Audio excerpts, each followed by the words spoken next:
یا جس طریقے سے بھی آگ پھینکی جاتی تھی بہت نقصان پہنچایا۔ غزنی کے ملاح اپنی کشتیوں کو جاٹوں کی کشتیوں کی طرف کر کے ان کشتیوں کی طرف دھکیلتے تھے جو جل رہی ہوتی تھی۔ کوئی انسان جل کر مرنا نہیں چاہتا۔ جاٹ جلتی کشتی سے دریا میں کود جاتے تھے تو مسلمان تیر انداز انہیں ابھرنے نہیں دیتے تھے۔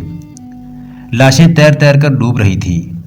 جاٹ ملاحوں نے کشتیاں بہاؤ پر ڈال دی تھی اور مسلمان ان کا تعاقب کر رہے تھے۔ کناروں پر بھی ان کا قتل عام ہو رہا تھا۔ دریائے سندھ کا پانی لال ہو گیا تھا، زخمی ڈوب رہے تھے۔ سلطان کی یہ چال جاٹوں کے لیے بہت مہلک ثابت ہوئی کہ سلطان نے اپنے ملاحوں سے کہا کہ وہ کشتیاں کناروں کے ساتھ رکھیں۔ اس طرح جاٹ بکھر کر لڑنے کی بجائے میدان میں اکٹھے ہو گئے۔ کچھ ہی دیر بعد جاٹوں کی جارحیت ختم ہو گئی۔ انہیں طریقے سے لڑانے والا کوئی نہ تھا۔ انہوں نے کشتیوں سے کودنا اور تیر کر خشکی پر جانا شروع کر دیا، مگر وہاں موت ان کی منتظر تھی۔ کشتیاں لڑتے لڑتے کسی جزیرے کے قریب سے گزرتی تھی تو غزنی کے سپاہی آگ جزیرے پر بھی پھینک دیتے تھے۔ اس طرح دو ایسے بڑے جزیروں کے ایک دو جھونپڑوں کو آگ لگ گئی جن میں جاٹوں کے بیوی بچے تھے۔ جھونپڑوں نے جنگل میں آگ لگا دی۔ جاٹوں کے اوسان خطا ہو گئے۔ ان کے لیے اب دریا میں بھی آگ تھی اور جزیروں میں بھی آگ۔ چند گھنٹوں میں یہ مارکا ختم ہو گیا۔ اس کے ساتھ ہی جاٹ بھی ختم ہو گئے۔ اس کے بعد سلطان محمود نے خود جزیروں میں اتر کر دیکھا، کوئی بھی جوان یا نوجوان جاٹ کہیں چھپا ہوا نظر آیا، اسے پکڑ کر کشتی میں ڈال لیا گیا۔ پیچھے عورتیں اور بچے رہ گئے۔ جن جزیروں میں آگ لگی تھی وہاں سے عورتیں اور بچے بھاگے اور دریا میں کود گئے۔ انہیں بچانے والا کوئی نہ تھا۔ کہا جا سکتا ہے کہ ان کی نسل ہی ختم ہو گئی۔ زندہ بچ جانے والی عورتیں ادھر ادھر بکھر گئیں۔ اس کے بعد کسی نے نہ سنا کہ جاٹ بھی کوئی قوم ہوا کرتی تھی۔ سلطان محمود جولائی 1027 عیسوی کے آخری دنوں میں واپس غزنی پہنچا۔ اب طبیب نے اسے دیکھا تو وہ بہت پریشان ہوا۔ سلطان کے چہرے پر اب کمزوری اور بیماری کے آثار تھے۔ سبت ابن الجوزی اور گردیزی نے لکھا ہے کہ سلطان جب جاٹوں کی سرکوبی کے لیے گیا تو جزیروں کے جنگل میں اسے ایسے مچھروں نے کاٹا ہوگا جو ملیریا کے جراثیم کے حامل تھے۔ ان سے اسے ملیریا ہو گیا۔ چونکہ سلطان بیماری کی پرواہ نہیں کرتا تھا، اس لیے اس نے ان طبیبوں کو جو اس کے ساتھ گئے تھے نہ بتایا کہ اسے کوئی تکلیف ہے۔ یہ ملیریا بگڑ کر نمایاں طور پر دق کا مرض بن گیا، یا یہ کہا جا سکتا ہے کہ سل یا دق کا جو عارضہ اسے لاحق ہو چکا تھا وہ ملیریا کے بخار سے نمایاں ہو گیا۔ دوسرے مورخوں نے اسے انتڑیوں کا دق لکھا ہے۔ یہ جو کچھ بھی تھا، اس کا باعث یہ تھا کہ سلطان کی 59 سالہ زندگی کے 40 سال میدان جنگ میں یا کوچ یا پڑاؤ میں گزرے تھے۔ اس نے 32 سال حکومت کی تھی۔ وہ جب اپنے گھر میں ہوتا تھا تو اس کے ذہن اور اعصاب پر سوچوں کا بوجھ پڑا رہتا تھا۔ سلطان نے مجھ سے وعدہ لیا تھا کہ میں کسی کو نہیں بتاؤں گا کہ سلطان ایک مہلک مرض میں مبتلا ہو چکا ہے۔ ایک روز سلطان کے طبیب شیخ الاسفند نے سالار ابو عبداللہ محمد عطائی، ارسلان جاذب، ابو الحسن اور وزیر سے کہا، لیکن میں یہ راز آپ سے مزید پوشیدہ نہیں رکھ سکتا۔ سلطان محمود اپنی بیوی اور اپنی اولاد کا مسئلہ نہیں، وہ ملت اسلامیہ کا گوہر نایاب ہے۔